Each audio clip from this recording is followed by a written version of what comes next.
Hello hi friends, நான் தான் உங்க ஜெயராம் கிருஷ்ணன் பேசுறேன். எனக்கு ரொம்ப நாளா ஒரு டவுட்டுங்க. இது வந்து ஆக்சுவலி மார்ச் எவ்வளவு வீடியோஸ் போட்டிருக்கேன், நான் என்ன கத்துக்கிட்டேன் இதுக்கு அப்படிங்கிற ஒரு நம்ம சேனலோட ரீவைண்ட் வீடியோ தான். பட் வீடியோ வந்து ஆரம்பிக்கிறதுக்கு முன்னாடி ஒரு சின்ன டவுட்டுங்க. ஒரு வீடியோ வந்து என் வீடியோ வந்து உங்க நியூஸ் ஃபீட்ல வந்து நீங்க என்னோட சப்ஸ்கிரைபர் ஒன்னு எதிர்பார்த்துட்டு கிளிக் பண்ணிட்டு வரீங்க. வந்துட்டு வீடியோ பார்த்துட்டு ஓகே அப்புறம் பாத்துக்கலாம் சொல்லி வெளியே போயிடுறீங்க. சில பேர் வந்து எதிர்பார்த்தது இல்லையே அப்படின்னு நினைச்சிட்டு போயிடுறீங்க. சப்போஸ் இந்த வீடியோ நீங்க பார்த்துட்டு இருக்கீங்கன்னா என்ன எதிர்பார்த்துட்டு வரீங்க, என்ன மாதிரி கண்டென்ட்ஸ் வந்து போடுறதுக்கு எனக்கு சஜஸ்ட் பண்றீங்க அப்படிங்கறத சஜஷன் வந்து கமெண்ட்ஸ்ல தெரிவிங்க. கண்டிப்பா ஏதோ ஒரு கண்டென்ட் வந்து இதுல பேச போறாரு அப்படின்னு நினைச்சிட்டு தான் இந்த வீடியோக்கு வரீங்க. ஸோ இந்த வீடியோ கிளிக் பண்றவங்களுக்கு எஸ்பெஷலா வந்து இதை நான் வந்து ஒரு ரெக்வஸ்டா கேட்டுக்கிறேன். ஸோ உங்க சஜஷனை தாராளமா சொல்லுங்க. என்னால முடிஞ்சா அதை நான் ட்ரை பண்ணி பார்க்குறேன். வீடியோஸ்ல இன்னுமே கொண்டு வர ட்ரை பண்றேன். பட் இப்போதைக்கு எடிட்டிங் சைட் தொடாம இப்படியே ராவா வந்து பேசி வீடியோ போடலாம் சேனல் growth ஆற வரைக்கும் அப்படின்னு ஒரு டிசிஷன் இருக்கேன். எதனாலனா டைம் கன்சம்ஷன் ரொம்ப அதிகமாகுது. அண்ட் நானும் அதை எடிட் பண்றங்காட்டியா இல்ல எனக்குள்ள இருக்கிற சப்கான்ஷியஸ் மைண்ட்னால சோம்பேறி ஆகுறேன்னு தெரியல. பயங்கர டெட் ஸ்லோவா வந்து சோம்பேறி ஆயிட்டுங்க. அப்படி இருக்கக்கூடாது.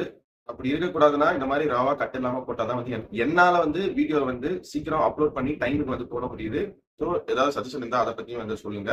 ஸோ இந்த வீடியோ மார்ச் 2025 நம்ம கோயம்புத்தூர் விமர்சகர் 2 சேனலோட ரீவைண்ட் என்னன்னு கேட்டீங்கன்னா, கோயம்புத்தூர் விமர்சகர் 1 சேனலோட சப்ஸ்கிரைபரா இருந்தீங்கன்னா உங்களுக்கு திரும்ப இருக்கும். மார்ச் 31 தான் அந்த சேனல் லாஸ்ட் இயர் போச்சு.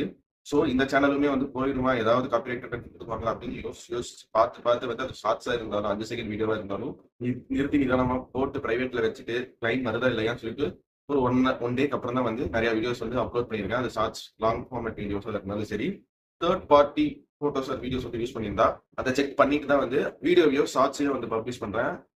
ஸோ ஃபார்ச்சுனேட்லி இது வரைக்கும் எந்த ஒரு காப்பிரைட் ஸ்ட்ரைக்குமே வரல. ஸோ அதனால I am well on track. முன்னாடியே சொன்ன மாதிரி எடிட்டிங் வந்து பண்றேன். பட் சேனல் வந்து மானிட்டைஸ் ஆனதுக்கு அப்புறம் அதை ஆரம்பிக்கலாம்னு எதிர்பார்க்கிறேன். இந்த அளவுக்கு இப்படி பேசியே வந்து கொஞ்சம் கிறிஸ்பியா கொண்டு போகலாம் தான் ட்ரை பண்றேன். இந்த எனக்கு பர்சனலா யாரும் என்கிட்ட இதை பத்தி தாட்ஸ் கேட்கல. கிபிலி ஸ்டைல் அப்படின்னு வந்து இப்ப சாட் ஜிபிடில வந்து போட்டோ அப்லோட் பண்ணி ட்ரெண்ட் ஆயிட்டு இருக்கு. என்னோட ஸ்டாண்ட் என்னன்னு கேட்டீங்கன்னா, கிபிலி ஸ்டைல சப்போர்ட் பண்றீங்களா அப்படின்னு கேட்டீங்கன்னா, எஸ் சப்போர்ட் பண்றேன். பட் சாட் ஜிபிடி மூலியமா இல்ல, அந்த original creator Ghibli style studio வச்சிருந்தார்ல, கிபிலி ஸ்டுடியோவோட கிரியேட்டர் ஹயாசா மெச்சூஸ்கின்னு நினைக்கிறேன். தப்பா ஸ்பெல் பண்ணியிருந்தா ஐ வெரி சாரி. அவருக்கு தான் எல்லா கிரெடிட்ஸுமே வந்து போகணும். எப்படி மார்வல் ஸ்டுடியோஸ் வந்து கெவின் ஃபீகே வந்து அவர் தான் வந்து producer, executive producer, one of the main owner of the Marvel ஸ்டுடியோஸா இருந்தாலும் ஸ்டான்லிக்கு அவர் கொடுத்த ரெஸ்பெக்ட் இருக்குல்ல, அந்த மாதிரி ரெஸ்பெக்ட் வந்து கிபிலி ஸ்டுடியோ கிரியேட்டர் ஹயாசா மெச்சூஸ்கிக்கும் கிடைக்கணும். அந்த ரெஸ்பெக்ட் வந்து அவங்க ஆல்ரெடி நம்ம கேட்கறதுக்கு முன்னாடியே தந்திருக்கணும். பட் அதுக்கான கிரெடிட்ஸுமே வந்து எங்கேயும் மென்ஷன் பண்ணல. இப்பெல்லாம் ஜஸ்ட் செகண்ட் அவர் வந்து 10 நாள் 100 நாள் 200 நாள்ல கைப்பட வரைஞ்ச ஆர்ட்டை இப்படி ஒரு கிளிக்ல வந்து 2 செகண்ட்ல வந்து பண்ணி தந்துருது ஏஐ. இப்போ இட்ஸ் லிட்டரலி தெஃப்ட், ஒரு திருட்டு தான் இது. வந்து தெரியாம எல்லாரும் ட்ரெண்ட் பண்றாங்கன்னு சொல்லிட்டு நம்மளும் வந்து நானே வந்து பண்ணலாம் தான் நினைச்சேன். பட் இதுக்கு பின்னாடி இருக்கிற விஷயங்கள் தெரிஞ்சதுக்கு அப்புறம் I stand with the original creators of Ghibli art. And இதை பத்தி பாத்தீங்கன்னா, நீங்க யோசிச்சு பாத்தீங்கன்னா, ஒரு ஆர்டிஸ்டா வந்து இதை நீங்க வந்து ஒரு வீடியோகிராஃபரா இருக்கலாம், இல்ல போட்டோகிராஃபரா இருக்கலாம், இல்ல கண்டென்ட் கிரியேட்டரா இருக்கலாம். நீங்க எல்லாம் வந்து ஒரு கண்டென்ட் போடுறதுக்கு எவ்வளவு டைம் எடுத்துக்கிறீங்க? ஒரு எடிட்டிங் பண்றதுக்கே ஒரு விஷயம் வந்து ஆடியன்ஸ் கிட்ட வந்து போய் சேரணும்னா அதை ஃபர்ஸ்ட் நமக்கு பிடிக்கணும். அதை நமக்கு பிடிக்க வைக்கிறதுக்கே வந்து 1 மணி நேரம், 2 மணி நேரம், 4 மணி நேரம் எக்ஸாம்பிளுக்கு சொல்றேன். சம்டைம்ஸ் டேஸ் கூட ஆகும். அது சாட்டிஸ்ஃபை ஆகிற வரைக்கும் அது பண்ணிட்டு அதுக்கப்புறம் தான் நம்மளுக்கு சாட்டிஸ்ஃபை ஆனதுக்கு அப்புறம் ஒரு 2-3 பேர்கிட்ட போட்டு காட்டி அவங்களுக்கும் வந்து ஒரு கருத்து வேறுபாடு இருந்தா அவங்க ஒப்பீனியனையும் சாட்டிஸ்ஃபை பண்ணி அதுக்கப்புறம் தான் வந்து பப்ளிக் ஆக்கி அந்த வீடியோ வந்து போஸ்ட் பண்றோம். இல்ல அந்த ஆர்ட் ஒர்க்கை வந்து பப்ளிக் ஃபார்ம்ல போட்டு நம்மளோட ஒர்க் இதுதான் அப்படின்னு வந்து பப்ளிஷ் பண்றோம்.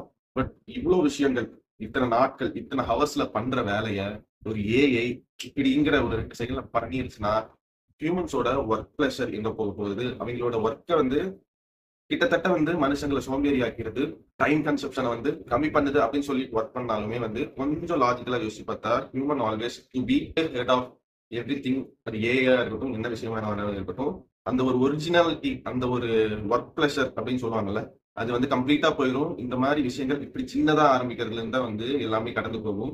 So I stand with original Ghibli creators. நீங்களும் உங்களுக்கு இதுல மாற்று கருத்து இருந்தா கண்டிப்பா தெரிவிங்க.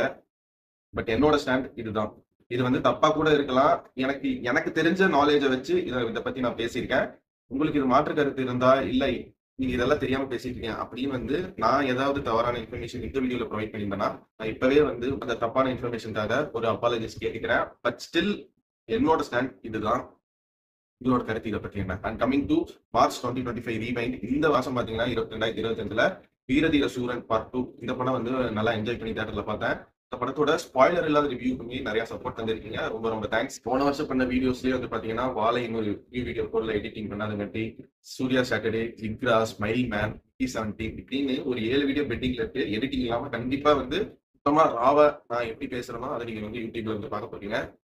ஏகப்பட்ட ஃபிளாஸ் இருக்கும். உங்க டைமையும் ஏன் நான் வேஸ்ட் பண்ணணும் அப்படிங்கறத நான் டைம் எடுத்து எடிட் பண்ணி இந்த வீடியோஸ் எல்லாம் வந்து போடுறேன். பட் அந்த டைம் எனக்கு கிடைக்காத நிலையில நான் இருக்கிறேன் காட்டி அந்த வீடியோவை அப்படியே வந்து அன்எடிட்டடா வந்து நான் போஸ்ட் பண்றேன். ஸோ கண்டிப்பா எனக்கு சப்போர்ட் தருவீங்கன்னு தெரியும்.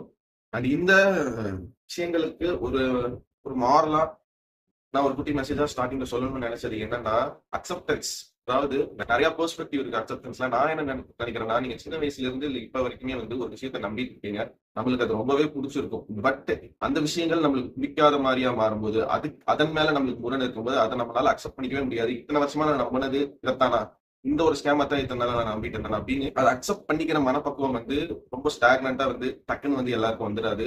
ஸோ முடிஞ்ச அளவுக்கு எது உண்மை, ஃபேக்ட்ஸை தாண்டி உண்மை ட்ரூத்துங்கிறது என்ன அப்படிங்கிற ஸ்டாண்டுக்கு வந்து நில்லுங்க. அது வந்தாலே வந்து இந்த விஷயத்தையெல்லாம் அக்செப்ட் பண்ண ஆரம்பிச்சிருவீங்கன்னு நான் நம்புறேன். அதைத்தான் நானும் ட்ரை பண்ணிட்டு இருக்கேன். இந்த வீடியோ அவ்வளவுதான். இதே மாதிரி இன்னொரு சூப்பரான வீடியோல சந்திக்கிற வரைக்கும் நீங்களும் நல்லா இருங்க, எல்லாரையும் நல்லா வச்சிருங்க. அவ்வளவுதாங்க விஷயம். நன்றி, வணக்கம், பை பை. நான் வரேங்க.